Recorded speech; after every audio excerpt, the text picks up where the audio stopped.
محمدا رسول الله. Bismillahirrahmanirrahim. Assalamualaikum warahmatullahi wabarakatuh. Alhamdulillah wassalatu wassalamu ala Rasulillah wa ala alihi wa sahbihi wa man walah. Wa ba'd.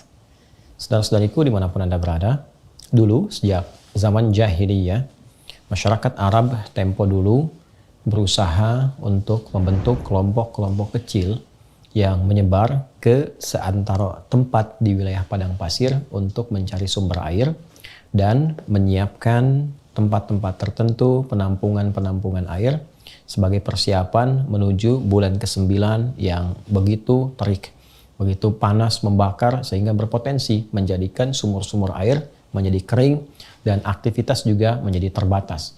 Bulan ke-9 itulah saat panas, terik, memancar disebut dengan Ramadan. Masyarakat menyebut dengan Ramadan dari kata Ramadha yang berarti terik, panas, membakar. Jika kita ingin jadikan bentuknya superlatif, lebih meningkat lagi, lebih membakar lagi, maka tambahkan alif dan nun di ujungnya.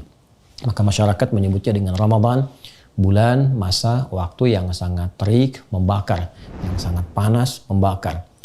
Karena itulah kemudian sebulan sebelumnya mereka kemudian membagi tugas berkelompok-kelompok. Pengelompokan untuk menyebar disebut dengan tasya'ub namanya. Keadaannya disebut dengan Sya'ban.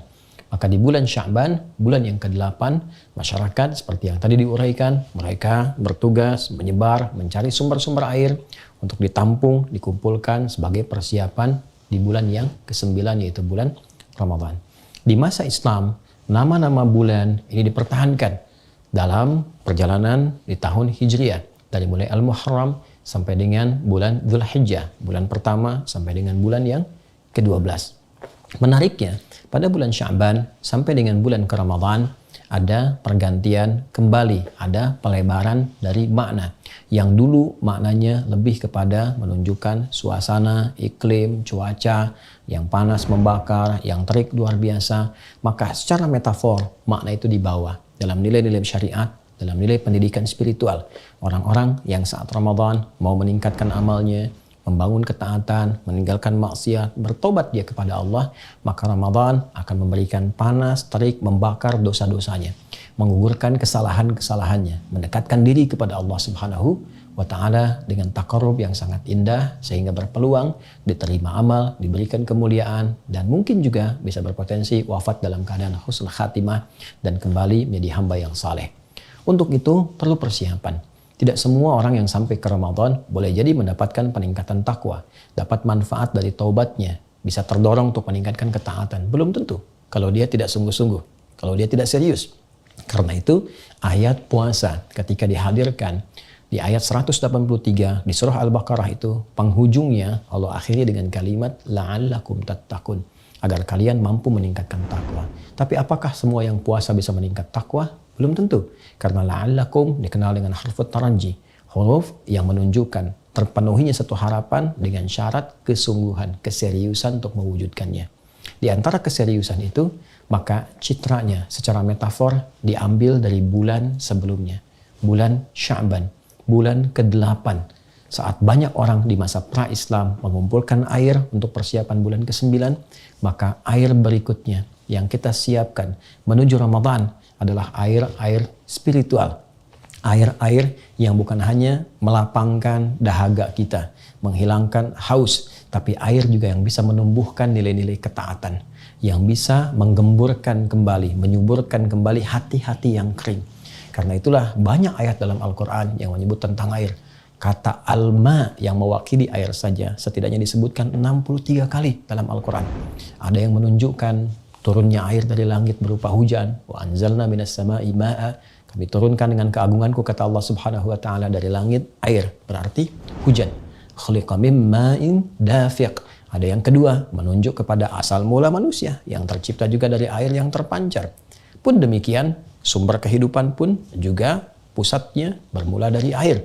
Sumbernya sangat sekali terpusat kepada air. Wa ja'alna minal ma'i kulla syai'in hayyin. Kami jadikan dari segala yang hidup itu sangat bergantung kepada air. Demikian kata Al-Quran. Karena itulah kemudian ada juga metafor-metafor yang mengkiaskan, menganalogikan turunnya air dari langit yang bermanfaat, menggemburkan, menyuburkan tanah-tanah yang kering, hadir tanaman, hadir buah-buahan, bisa dikonsumsi, pun demikian. Wahyu seperti air yang turun dari langit, disampaikan pada Rasulullah, diberikan risalahnya kepada kita untuk menyuburkan kembali hati-hati yang kering. Sehingga muncul kemudian bunga-bunga amal saleh, buah-buah kebaikan yang menggerakkan pohon-pohon ranting-ranting tubuh kita. Dari tangan berbuat baik, lisan berkata yang baik, sampai ke ujung kaki. Dan persiapan semua itu mesti diperbaiki, dicari sebelum ke Ramadan sejak bulan Sya'ban. Seperti orang dulu banyak mencari air, maka seharusnya yang terjadi orang sekarang banyak mencari air-air spiritual supaya menjadi kebiasaan saat sampai di bulan Ramadan yang berpotensi menggugurkan dosa, membakar semua kesalahan-kesalahan. Kalau tidak dimulai dari Sya'ban, tidak mudah untuk menjalani Ramadan. Karena itu, mari manfaatkan bulan Sya'ban ini, dan telah masuk kita di awalnya, untuk mengumpulkan banyak air spiritual, berlatih ibadah, meningkatkan ketaatan, sehingga nanti mampu terbiasa saat masuk bulan Ramadan. Cara yang terbaik, seperti pernah diajarkan Nabi, tersambung riwayatnya kepada Sayyidah Aisyah radhiyallahu taala anha, kepada Ummu Salamah radhiyallahu taala anha, dan sahabat-sahabat Nabi yang lain. Mereka mengatakan seperti dikutip oleh Imam Ahmad, Imam Abu Daud, Imam An-Nasai dalam kitab-kitab mereka, bahwa sejak Sya'ban Nabi seringkali terlihat, disaksikan banyak menunaikan ibadah siam. Jadi Rasulullah pun mengajarkan kepada kita untuk beradaptasi puasa lebih dulu. Tingkatkan amal soleh, cari air spiritual sejak bulan Sya'ban. Sehingga ketika terkumpul semua bekal-bekal spiritual itu, siap kita manfaatkan di bulan Ramadan. Siap digunakan untuk bulan Ramadan.